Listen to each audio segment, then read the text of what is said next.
प्रथमे तु अस्माकं भारतदेशः विविधतास्थानमस्ति। केवलं भाषासु न, केवलं जनेषु न, केवलम् आचरणेषु न, अस्मिन् देशे प्रतिपदे, प्रतिकोणे, प्रतिमार्गे अपि वयं विविधतां द्रष्टुं शक्नुमः। अस्मिन् देशे वयं बहूनि उत्सवानि आचरामः। अतः अहं मन्ये भारतदेशः उत्सवभूमिः इति वदामः चेत् किमपि दोषः न भवति। भारतदेशे प्रत्येकस्य उत्सवस्य स्वकीया कथा भवति, स्वकीय रहस्यं भवति। उत्सवाः केवलं भोगार्थं नाममात्रं, केवलम् आनन्दार्थम् आचरामः चेत् तत्र किमपि दोषः नास्ति, किन्तु किमपि ज्ञानं महत्त्वं न प्राप्नुमः। अतः अस्मिन् कथायाम् अद्य वयं फाल्गुणमासस्य शुक्लपक्षस्य पूर्णिमातिथौ उपरि किञ्चित् चर्चा कुर्मः, किञ्चित् जानीमः च। तद्दिनं कः विशेषः?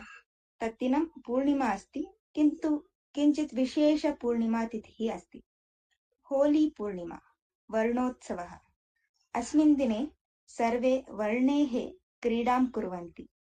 गृहे मधुरखाद्यानि पचित्वा पूजां कृत्वा खादन्ति। रात्रौ अग्निकुण्डं दहन्ति, नर्तनं गानं कुर्वन्ति। किन्तु किमर्थम् अस्य आचरणस्य कथा का इति अद्य वयं जानीमः। होली इति पदं होलिका इति पदात् आगतम् अस्ति। होलिका एका राक्षसी। सा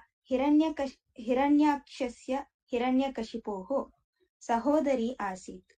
हिरण्यकशिपुः एकः हरिद्वेषी।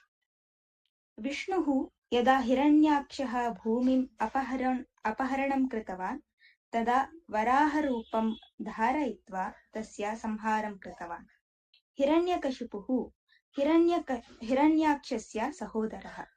सः घोरं तपः कृत्वा ब्रह्मणः अनुग्रहेण वरं प्राप्तवान्। किन्तु दैवक्रीडां पश्यतु। अप्रियम् अस्माकं दैवस्य प्रियं भवति। What is unpleasant to us is most dearest to our feet. अतः अस्माकं हिरण्यकशिपुः पुत्रः प्रह्लादः इति महाविष्णुभक्तस्य रूपेण जन्म प्राप्तवान्। पिता विष्णुद्वेषी, किन्तु पुत्रः महान् विष्णुभक्तः। एतदेव खलु विधेः क्रीडा। किन्तु उभौ अपि एकं समानं कार्यं कुर्वन्तौ स्तः, हरिजपम्। एकः भक्त्या मनसि जपं कुर्वन् अस्ति, किन्तु अन्यः द्वेषं कृत्वा एव हरिः हरिः इति क्रोधेन चिन्तनं कुर्वन् अस्ति। उभौ अपि जपमेव। सः प्रह्लादस्य भक्तिं सहितुं न शक्तवान्। अतः प्रह्लादस्य हननं कर्तुं बहूनि योजनानि कृतवान्। सर्पमण्डले बालं प्रह्लादम् उपवेशितवान्। पर्वतशिखरात् क्षिप्तवान्, विषमपि पायितवान्। द्वेषः कति पर्यन्तं मनुष्यस्य मनः कठोरं कर्तुं शक्यते खलु। एकः पिता स्वपुत्रस्य हननम् इच्छति। पुनरेकवारं विधेः क्रीडा। किन्तु भक्तिः द्वेषमपि निष्फलं करोति। अतः यदा यदा हिरण्यकशिपुः प्रह्लादस्य हननार्थं प्रयत्नं कृतवान्, तदा तदा प्रह्लादस्य भक्तिः तं रक्षितवती। अतः हिरण्यकशिपोः द्वेषः निष्फलम् अभवत्। होलिका हिरण्यकशिपोः सहोदरी। सा अपि वरधारिणी। सा अग्निदहात् अभयप्राप्ता। सा अग्निना न दह्यते। अतः हिरण्यकशिपुः एकस्मिन् फाल्गुणस्य पूर्णिमादिने तस्याः सहायं याचति। प्रह्लादस्य दहनं कर्तुं योजनां करोति।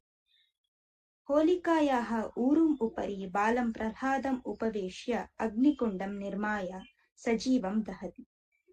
किन्तु सर्वदा भक्तेः द्वेषस्य च युद्धे कस्य जयः भवति? भक्तेः एव। अतः अस्मिन् कथायाम् अपि होलिकायाः दहनं, प्रह्लादस्य रक्षणं भवति। अतः अस्मिन् दिने होली पर्व अथवा होली पूर्णिमा इति प्रख्यातम्। सर्वे अस्मिन् दिने अग्निकुण्डं दहन्ति। अत्र केवलम् आनन्दं भोगः नास्ति, आध्यात्मिकं महत्त्वम् अपि अस्ति। होलिकादहनार्थं वयं वृक्षकाष्ठानि उपयोगं कुर्मः। काष्ठानि अस्माकं सञ्चितकर्मणां प्रतीकम्। अग्निः अस्माकं चैतन्यं सूचयति, अर्थात् अस्माकं स्वरूपम् एव। सर्वाणि आहुतयः अस्माकं अधमभावानां प्रतीकानि सन्ति। इत्युक्ते अस्माकं स्वचैतन्येन अस्माकं अधमभावानां सञ्चितकर्माणां च दहनं कुर्मः। अस्मिन् दिने अस्माकं मनसः होलिकां दहित्वा परिशुद्धभक्तिभावस्य अर्थात् प्रह्लादस्य स्थापनं कुर्मः। अज्ञानं त्यक्त्वा ज्ञानप्रकाशं प्रति गच्छामः। उत्सवस्य आचरणं पूर्वकथाम् आध्यात्मिककारणं ज्ञात्वा आचरामः चेत् इतोपि सुन्दरं दृश्यते। सम्यक् खलु?